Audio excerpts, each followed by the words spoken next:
Assalamualaikum warahmatullahi wabarakatuh. Halo teman-teman semuanya, perkenalkan nama saya Tiza Hardina Rami, saya dari kelompok 1.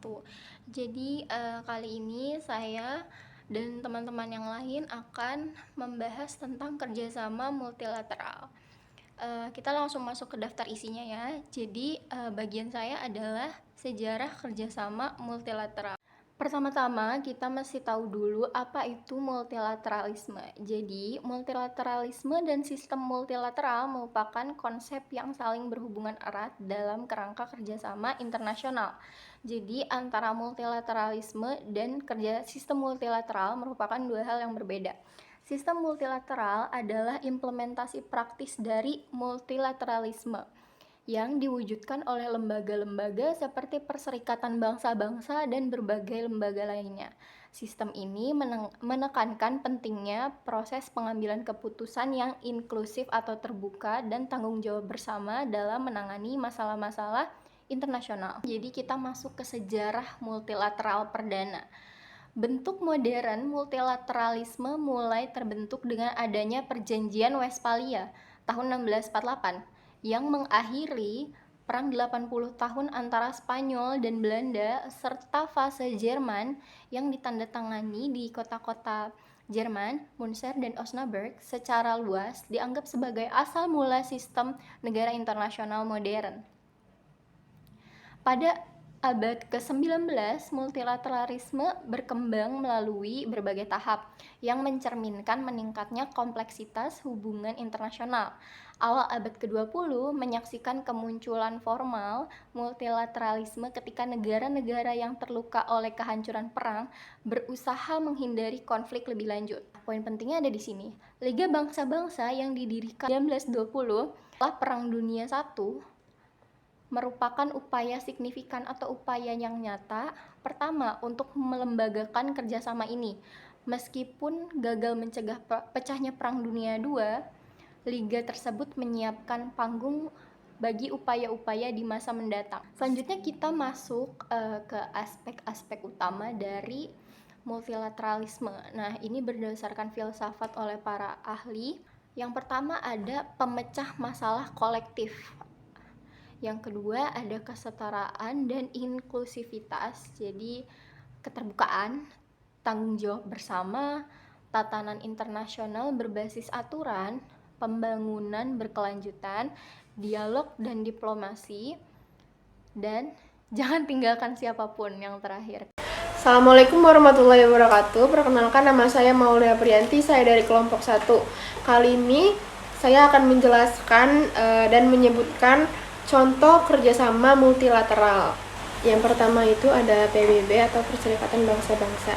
Nah, PBB ini bertujuan untuk menjalin kerjasama dalam berbagai bidang seperti hukum, keamanan, ekonomi, sosial, hak asasi, dan perdamaian antar negara di dunia. Indonesia merupakan salah satu negara yang terlibat dalam kerjasama multilateral di dalam PBB. Nah, yang kedua itu ada Bank Dunia atau dikenal sebagai World Bank. Nah, ini tuh lembaga keuangan yang membantu pembangunan negara di sektor keuangan. Tugas utamanya itu adalah memberikan bantuan keuangan kepada negara-negara anggota untuk membangun kembali pasca peperangan. Yang ketiga itu adalah International Monetary Fund atau IMF.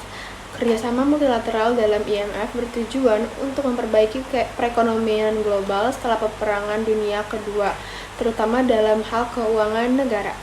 Selanjutnya itu ada Organisasi Negara Pengekspor Minyak atau disebut sebagai OPEC. Nah, ini itu organisasinya bertujuan untuk melakukan kerjasama dalam negosiasi terkait produksi, hak dan konsesi minyak bumi antara negara anggota dan perusahaan minyak. Selanjutnya itu ada World Trade Organization atau disebut sebagai WTO. WTO ini adalah lembaga yang berperan dalam mengatur transaksi perdagangan antara negara-negara anggotanya. Selain itu, menciptakan perdamaian dunia dan mendorong pemerintahan yang bersih. Selanjutnya yang keenam, dan ini yang terakhir, IBRD merupakan lembaga dunia yang bertujuan untuk memajukan sektor perbankan di negara-negara berkembang. Nah, lembaga ini merupakan bagian dari Bank Dunia atau World Bank dan berfokus pada pembangunan ekonomi di negara-negara tersebut. Assalamualaikum warahmatullahi wabarakatuh. Perkenalkan, nama saya Rizky Ana Putri Fatimah Zahra. Saya di sini akan melanjutkan materi tentang dampak positif dan negatif dari kerjasama multilateral. Yang pertama itu ada dari bidang ekonomi, yaitu dampak positifnya dapat meningkatkan volume perdagangan internasional, di mana negara-negara bisa lebih mudah menjual dan membeli barang di antar negara. Tapi dampak negatifnya yaitu ketergantungan terhadap negara lain, sehingga jika terjadi krisis pada negara tersebut, maka negara yang lainnya juga akan terdampak. Yang kedua itu ada sosial dan budaya. Dampak positifnya itu membantu melestarikan warisan budaya melalui kerjasama lintas negara. Kalau dampak negatifnya itu nilai-nilai lokal seperti gotong royong dan kepedulian bisa memudar akibat pengaruh budaya luar yang masuk ke dalam negeri. Oke, selanjutnya itu yang ketiga, yaitu di bidang politik dan keamanan. Dampak positifnya itu memperluas nilai-nilai demokrasi dan hak asasi manusia di berbagai negara. Tetapi dampak negatifnya yaitu budaya asing bisa masuk ke dalam dan mengikis nilai-nilai lokal yang menyebabkan pergeseran identitas budaya. Yang keempat yaitu ada lingkungan. Dampak positifnya itu negara-negara bisa bekerja sama menangani isu pencemaran lingkungan secara global.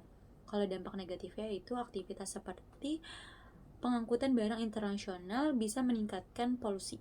Assalamualaikum warahmatullahi wabarakatuh. Perkenalkan, nama saya Muhammad Raffi. Kali ini saya akan mempresentasikan hasil diskusi kelompok saya pada bagian tantangan kerjasama bilateral. Nah, yang pertama adalah perbedaan kepentingan nasional. Setiap negara memiliki kebutuhan dan juga prioritas yang berbeda. Misalnya, di negara maju, isu-isu di negaranya adalah tentang perubahan iklim, energi terbarukan, berbeda dengan negara-negara yang masih berkembang. Topik di negara yang masih memikirkan tentang pertumbuhan ekonomi. Nah, hal ini membuat proses pengambilan keputusan itu menjadi semakin rumit. Nah, yang kedua, ada ketimpangan kekuatan dan juga pengaruh. Negara-negara besar biasanya memiliki suara dan juga pengaruh yang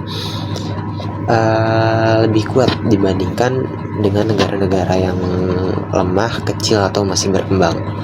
Nah, contohnya itu seperti negara-negara Rusia, Tiongkok, Amerika Serikat, Korea, Jepang, dan lain sebagainya, yang pokoknya dia negara maju dalam organisasi multilateral.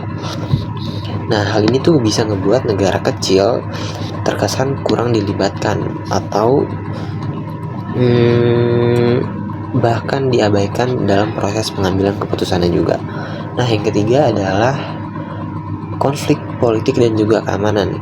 Nah, kalau misalkan ada perselisihan di antara negara, kerjasama multilateral bisa terganggu. Negara bisa berseteru, mungkin tidak mau bekerja sama dengan negara yang lain. Contohnya seperti kasus Laut Cina Selatan, di mana Cina hampir mengklaim seluruh daerah itu, dan negara-negara seperti Malaysia, Filipina, Vietnam yang memiliki daerahnya juga terkesan seperti diambil. Nah, hal ini ngebuat bisa saja ada tantangan dalam kerjasama multilateral jika di masa depannya akan ada sebuah perundingan di mana negara Cina dan dengan tiga negara yang disebutkan tadi, ketika pengambilan putusan itu bisa saja tidak mempercayai atau memiliki rasa curiga.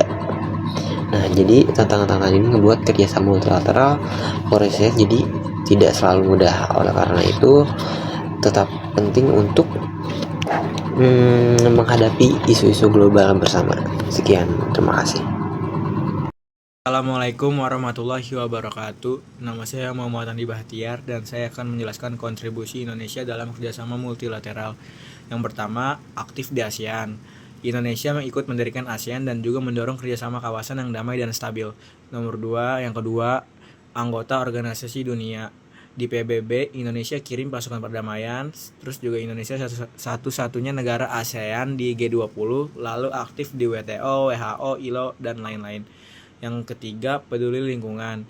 Dukung pengurangan emisi karbon, lindungi hutan, alam lewat kerjasama global. Terus yang keempat, dukung perdamaian dunia. Indonesia suarakan solusi damai untuk konflik seperti Palestina dan Myanmar. Lalu Indonesia mengirim pasukan penjaga perdamaian ke berbagai negara. Ya, lalu yang terakhir, kerjasama ekonomi dan pembangunan. Bantu negara berkembang lewat pelatihan dan kerjasama. Lalu juga aktif di APEC dan IORA untuk kemajuan ekonomi dan kawasan. Terima kasih.